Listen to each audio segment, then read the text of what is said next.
Ce trésor, unique au monde, c'est dans la petite église de Bry-sur-Marne qu'on le trouve.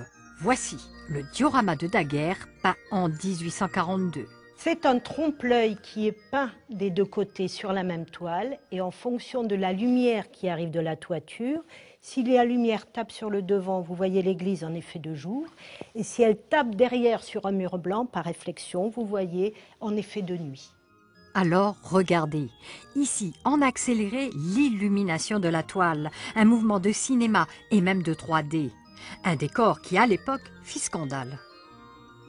Un prêtre est arrivé à l'inauguration en 1842 et a dit c'est une honte de voir un tel spectacle, ces dames ne prient plus, ne veulent plus lire la missale, elles viennent voir le spectacle. Pendant 7 longues années, c'est au coton-tige et au scalpel que ce chef-d'œuvre d'ingéniosité peint des deux côtés a été restauré.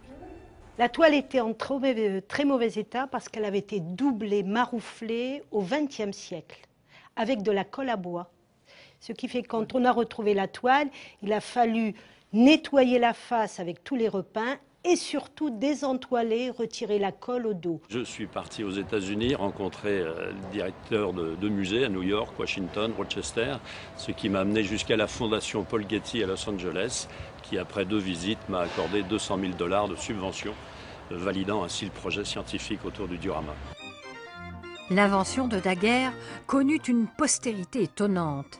Des dioramas éclairés par des lampes à acétylène furent reconstruits et adaptés par les forains. Les forains ont eu ce rôle de préserver le patrimoine d'inventions comme le diorama ou d'autres, puisqu'ils les ont vulgarisés, montrés au monde entier et surtout donné de l'intérêt en racontant des histoires autour. Avec ce nouveau fleuron, Bry-sur-Marne entend renforcer et développer son économie autour de l'image.